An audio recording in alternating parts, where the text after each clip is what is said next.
পহেলা বৈশাখ উপলক্ষে ঢাকা বিভাগের কারাগারগুলোতে বন্দী ও স্টাফদের জন্য দেশীয় সংস্কৃতির সাথে সামঞ্জস্য রেখে বিভিন্ন কর্মসূচি গ্রহণ করেছে কারা কর্তৃপক্ষ। এর ধারাবাহিকতায় কেরানীগঞ্জে অবস্থিত ঢাকা কেন্দ্রীয় কারাগারে বন্দীদের জন্য পহেলা বৈশাখ উপলক্ষে বিশেষ খাবার ও সাংস্কৃতিক অনুষ্ঠান করা হয়েছে। প্রধান ফটক থেকে শুরু করে পুরো এলাকা সেজেছে নববর্ষের সাজে। প্রতিদিনের মতো চালু ছিল বন্দীদের আত্মীয় স্বজনদের সাক্ষাৎ। সারা বছর বন্দীদের সকালে হালুয়া, রুটি ও ডিম দেওয়া হলেও বর্ষবরণের দিন সকালে সকল বন্দীদের পরিবেশন করা হয় পান্তা ভাত, ইলিশ মাছ ভাজা ও আলু ভর্তা। দুপুরে পোলাওয়ের সঙ্গে মুরগির মাংস ও মিষ্টি।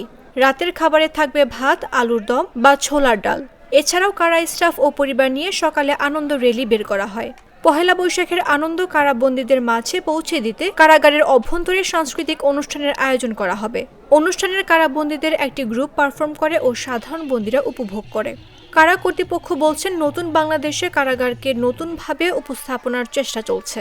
স্টাফদের কর্মক্ষেত্রে কাজের গতি ও মানসিকভাবে চাঙ্গা করতে এই আয়োজন।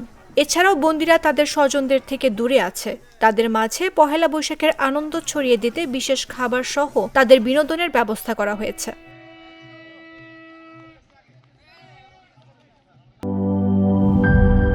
মাঠের অলরাউন্ডার আমি, আর ঘরের allrounder Tylox. Tylox toilet cleaner, clean মানেই টাইলক্স।